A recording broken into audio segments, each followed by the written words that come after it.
Happy Halloween! Let's talk about a scary game.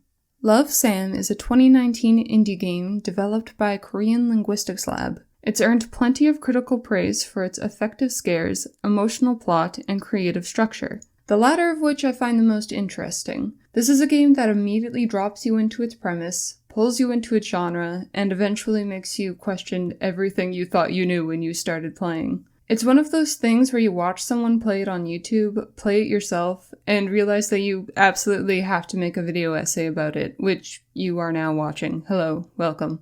Basically, I want to talk about three main things about this game: the structure, the scares, and the main character. As always, I will be spoiling a lot of elements of this piece, with each section getting more and more spoilery. So if you want to play it yourself first, I would recommend doing so. It's like $4 on Steam and can usually be played within a few hours. Content warnings are in the description.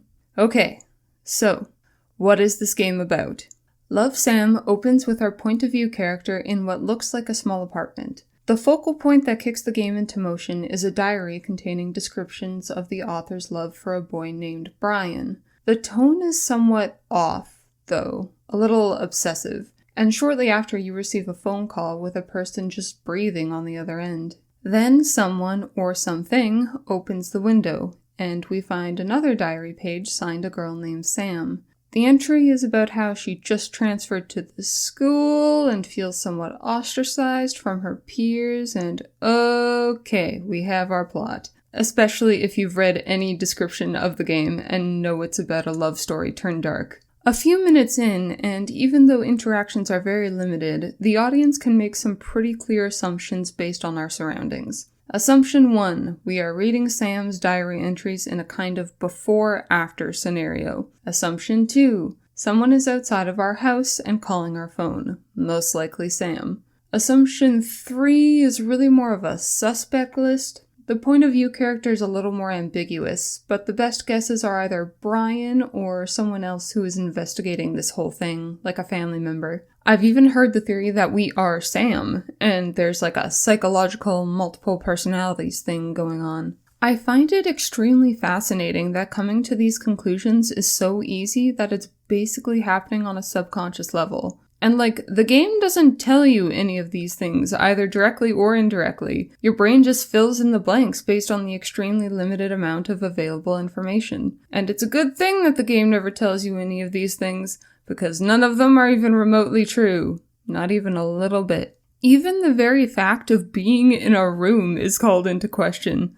As you get further into it, the room changes in some subtle ways, like paint appearing on surfaces seemingly out of nowhere, and then in some dramatic ways, like opening up to the inside of a high school bathroom. And when this first starts happening, it's not even clear if this is a hallucination or a dream or just an artistic choice. Like, this might be happening outside of the diegesis of the game and is merely there to help the audience understand what's going on emotionally. Of course, basically all mysteries use red herrings and misdirects, but this approach is based less on character speculation and suspicious information, and more just the story playing out as presented, and the audience having to readjust their expectations. The only example I can think of where the game actually feeds you something false would be the newspaper article describing Sam's death as a suicide. But every other misdirect isn't really told to you, it's thought up by you. The game basically breaks itself down, taking away information by giving you new information, and then that new information rebuilds itself into a new story after the breakdown is complete.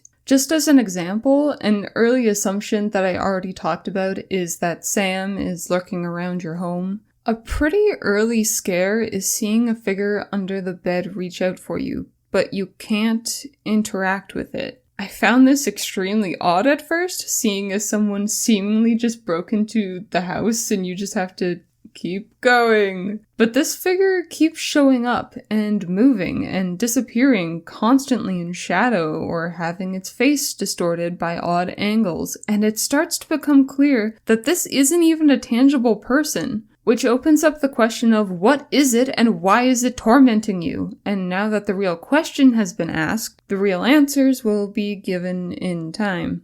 And that's just one example of how information flows through this game. It's like watching someone unfold a piece of origami and then reshape it, and the whole process is happening slowly inside of your brain. Of course, the questions are answered, but not in some grand reveal. Each piece of information has to be discovered in stages as the premise starts to come together. So, let's look back at those basic assumptions.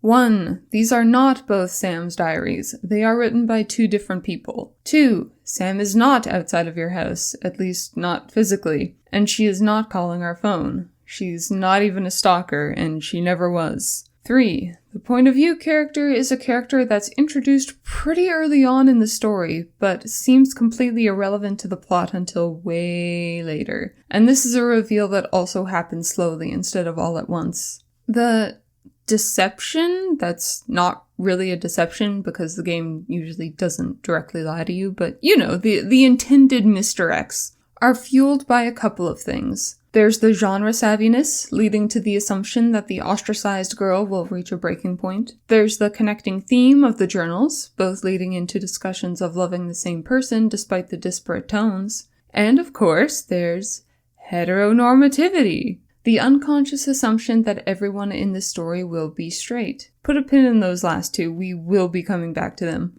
Not only does this element of unlearning the narrative make the story interesting, it also feeds into what makes the game scary. So let's talk about the horror elements at play here.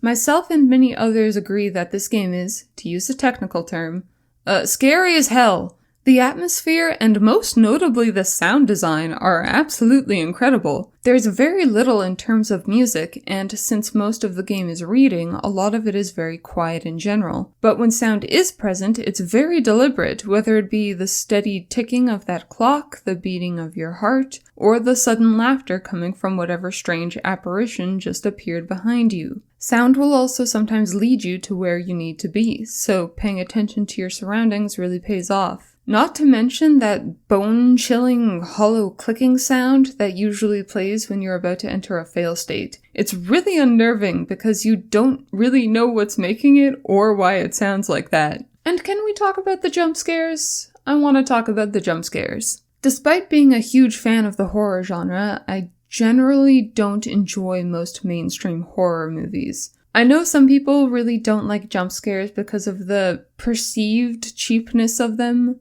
just startling the audience to get a reaction without necessarily being scary. In my case, I find those fucking violin crescendos horribly anxiety-inducing, so I do find it scary, but in a deeply unsatisfying and unenjoyable way. Either way, there's an art to the jump scare, and I think Love Sam understands that art incredibly well. I mean, part of it is the inherent advantage that video games have over other mediums when it comes to depicting horror.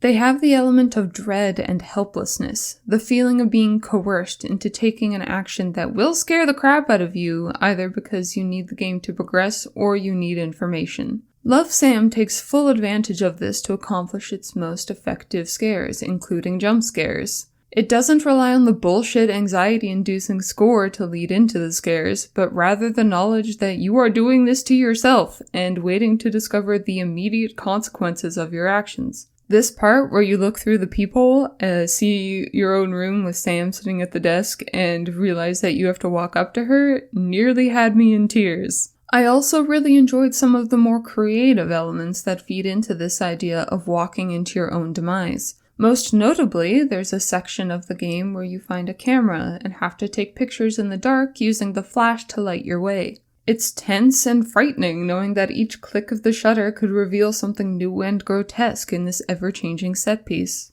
And I love the part where you turn on the bathroom light and the game actively calls you out for being a coward and then you have to turn it back off to progress. It might legitimately be my favorite part of the game. But I think there's more to it than just the helplessness of it all.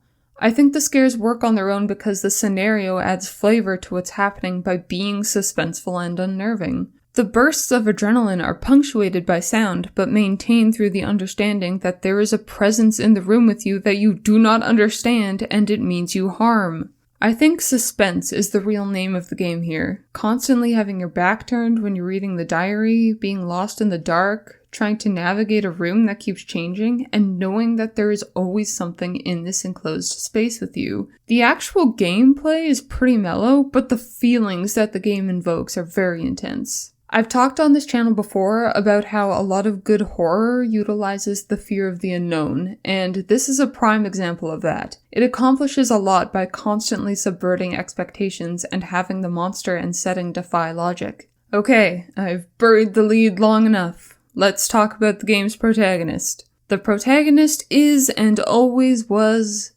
Kyle. He's the point of view character, he's one of our two primary narrators, and his actions and motivations are what drive the story forward in both the present and in the story that took place 3 years ago. This story is about Kyle. Kyle is also very much the villain in this story, or at the very least, the villain in Sam and Brian's story. He ruins both of their lives, Brian's temporarily and Sam's permanently. In his own story, he falls more under the category of just tragic. The trait that leads him further down towards his own destruction is envy. Arguably, it's his obsession with Brian, which is implied to have started as a normal crush, but develops into something else as he struggles to suppress the feelings that he doesn't feel comfortable expressing. But at the end of the day, envy is what drives him into action. Very, very unhealthy and destructive action. On some level, he's aware that he's jealous of Sam, and that he resents her for having the relationship that he wants, but could never obtain. But he also tries to paint Sam as a villainous presence, trying to convince both himself and Brian that she's bad news, that she's undeserving and desperate and a time bomb waiting to fall apart. He's pretty transparently projecting his own insecurities onto her to morally justify ruining her life. The behaviors that he exhibits to frame Sam as a stalker also seem to come from a real place of wanting to do these things. He wants to hear Brian's voice on the phone, wants to collect pictures of Brian, wants to draw those hearts on the wall like a love confession. He blames all of this on Sam both to cope with his unhealthy desires and to sabotage her relationship. I think to get to the heart of the emotional complexity at play here, we need to take out that pin from earlier. We also need to ask ourselves the question of how. How did the people at KLL convince the entirety of their audience that these two diaries, which have different handwriting, different illustrations, different tones, and an unclear temporal relationship, were by the same person? Well, according to the writer, this was dead easy because, quote, Kyle and Sam's feelings are, in a way, the same. At first glance, the two diaries seem to portray very different feelings for Brian. One is love and the other is obsession. However, many people don't suspect that the two diaries are written by different people despite a number of hints suggesting that they are. This is because we naturally accept that Sam's sweet feelings can always turn into something ugly like Kyle's.